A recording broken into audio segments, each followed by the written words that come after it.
Salut, on se retrouve aujourd'hui dans cette vidéo. Alors aujourd'hui dans cette vidéo, on va parler d'investissement en bourse, mais on va parler d'investissement en bourse d'une façon différente puisqu'on va parler d'investissement indiciel et d'investissement passif en bourse. Comment développer une stratégie long terme en bourse en utilisant la puissance de l'investissement indiciel. Alors vous savez, quand on parle de bourse en général, on pense immédiatement à trading, c'est-à-dire qu'on se dit ok, bourse, achat, revente, j'essaie d'acheter au meilleur prix pour ensuite revendre et faire un bénéfice sur la revente de mes actions. En fait, il faut savoir que depuis l'arrivée d'Internet, la bourse a quand même pas mal changé, elle s'est beaucoup démocratisée, pour les particuliers et le day trading et le day trading ou le trading en général, c'est quelque chose qui existe, mais évidemment, c'est pas du tout une pratique qui est recommandée pour les particuliers. Donc le fait de penser bourse égale trading et donc achat-revente, c'est une erreur parce que c'est pas de cette façon-là qu'on va investir en tant que particulier en bourse.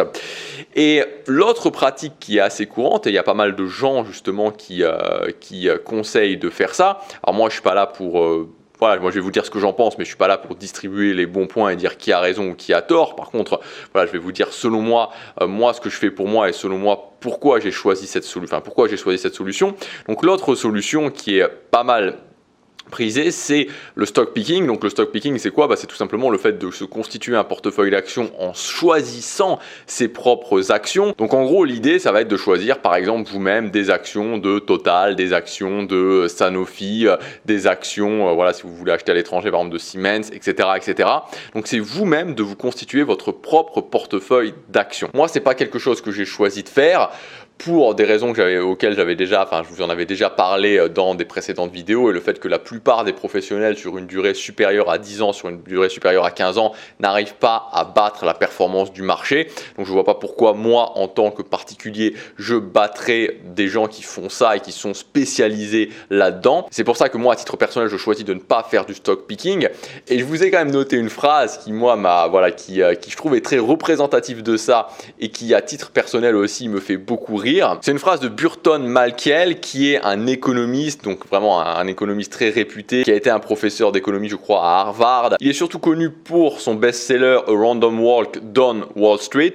Un singe aux yeux bandés tirant des fléchettes sur une liste d'actions serait capable de constituer un portefeuille d'actions tout aussi performant que les meilleurs analystes financiers.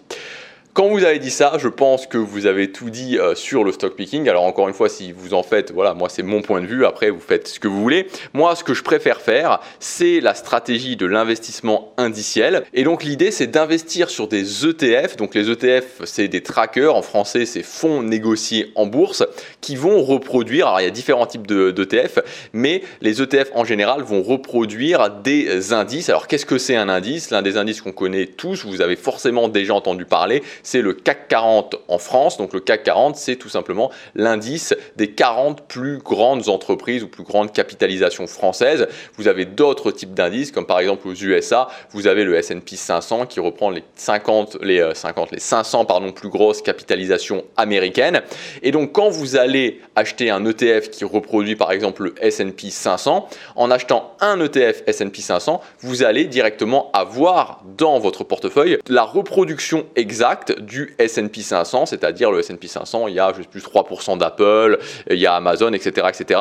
Donc vous allez diversifier directement votre portefeuille et donc votre portefeuille va reproduire quasiment exactement l'indice S&P 500 si vous achetez un ETF sur le S&P 500. Alors ce qui est très important à comprendre, et c'est le fondement de l'investissement passif en bourse avec les ETF, donc de l'investissement sur les indices, je vais vous mettre une image juste ici et vous allez pouvoir la comprendre.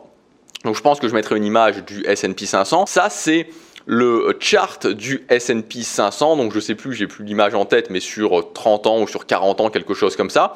Et donc vous pouvez voir que cet indice, et c'est pas le seul, ce qui se passe, c'est que sur une durée suffisamment longue, et quand on vise justement long terme, il y a ce qu'on appelle la hausse naturelle du marché. Et c'est-à-dire que si on zoome de très très près, c'est-à-dire que si vous prenez par exemple le S&P 500 sur les 2 derniers mois ou le S&P 500 sur par exemple une année, vous pouvez avoir notamment l'année 2020, si vous prenez de mars 2019 à mars 2020, vous allez avoir une baisse. Mais si vous dézoomez et que vous investissez sur une durée suffisamment longue, vous vous apercevez qu'il y a une hausse constante, alors constante, pas tout à fait constante, mais une hausse naturelle du marché qui fait que vous êtes gagnant sur le long terme. Et donc le S&P 500 par exemple, son rendement a été annualisé et il fait en moyenne 8,5% de rendement par an. Il y a d'autres indices qui font plus, mais déjà typiquement faire 8,5% annualisé d'intérêt, c'est déjà une très belle performance. Moi, la stratégie que j'utilise, c'est la stratégie des ETF, la stratégie de l'investissement passif. Je vais investir dans des ETF qui vont reproduire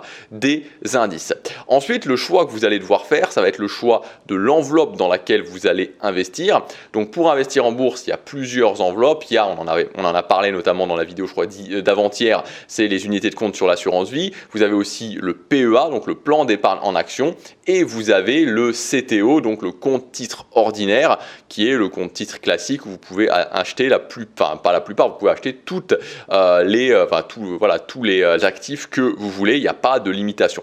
Donc si vous êtes français, et je crois aussi si vous êtes résident en France, mais si vous êtes français c'est sûr, vous pouvez détenir un PEA. Et pour moi, pour commencer à se lancer dans l'investissement en bourse et notamment dans l'investissement passif, c'est vraiment l'enveloppe la plus intéressante à avoir, tout simplement parce qu'il faut savoir que votre PEA, vous avez un énorme avantage fiscal après 5 ans. C'est-à-dire que quand vous placez de l'argent sur votre PEA, ce qu'il faut savoir, c'est que alors, évidemment vous êtes imposé, mais vous êtes imposé que sur les gains. Vous n'êtes pas imposé sur votre capital, vous n'êtes pas imposé sur l'argent que vous avez mis. Donc le capital sur le PEA, l'argent que vous allez mettre est limité à 150 000 €, mais vous pouvez aller au-delà avec les gains. Donc au bout de 5 ans, quand vous allez retirer votre argent, si vous décidez de retirer une partie de votre argent ou tout l'argent de votre PEA, ce qui va se passer, c'est qu'au lieu d'avoir l'impôt sur le revenu et les prélèvements sociaux, il y a l'impôt sur le revenu qui saute au bout de 5 ans. Donc vous n'avez plus que les prélèvements sociaux, et je crois, de mémoire, si je ne dis pas de bêtises, je crois que c'est 17%, 17 et quelques pourcents de prélèvements sociaux. Donc c'est déjà pas mal, évidemment 17%, surtout si vous avez gagné pas mal d'argent, mais c'est beaucoup mieux que l'impôt sur le revenu plus des prélèvements sociaux. Et ça, c'est un avantage qui n'existe que sur le PEA. Si vous êtes par exemple sur le compte titre ordinaire, vous allez payer l'intégralité de l'impôt que vous devez payer. Sachant qu'en plus, même avec un PEA, il y a beaucoup d'ETF qui sont accessibles, et pas seulement parce qu'on pense souvent que le PEA c'est que des actions françaises ou européennes, mais il y a des systèmes de réplication d'ETF qui permettent d'investir sur des ETF mondiaux, sur des indices mondiaux avec les ETF à l'intérieur du PEA. Donc vraiment, ça c'est mon conseil, et vraiment l'un des conseils les plus importants selon moi, c'est que si vous êtes français ou même si vous êtes résident hors de France, c'est-à-dire que si vous êtes résident hors de France, si vous avez ouvert votre PEA quand vous êtes en France, ça fonctionne aussi, vous pouvez le garder. Donc si vous êtes français et que vous pouvez ouvrir un PEA, commencez à investir sur un PEA, c'est beaucoup plus intéressant pour démarrer qu'un compte titre, parce que vous avez au bout de 5 ans un avantage fiscal qui est vraiment très important. Et je vous assure qu'au niveau des impôts, quand vous gagnez, quand vous investissez régulièrement et quand vous avez des taux de rendement intéressants, 8-9% par an, vous gagnez pas mal d'argent, et les impôts ça fait mal à la fin, ça fait mal. Donc il faut vraiment se dire ok, si je peux économiser des impôts légalement parce que c'est parfaitement légal, je vais le faire. Donc pour résumer, pour commencer à investir votre argent, vous devez avoir une stratégie, ça on en a parlé dans les précédentes vidéos, qui comporte une partie sécuritaire sur votre épargne que vous n'allez pas perdre, et une partie d'épargne d'investissement qui va être une partie à rendement. Ensuite, développer une stratégie. Moi la stratégie que je vous conseille, c'est la stratégie des ETF, donc de l'investissement passif. Et enfin, d'investir sur un PEA parce que ça va vous permettre d'avoir un avantage fiscal vraiment très important.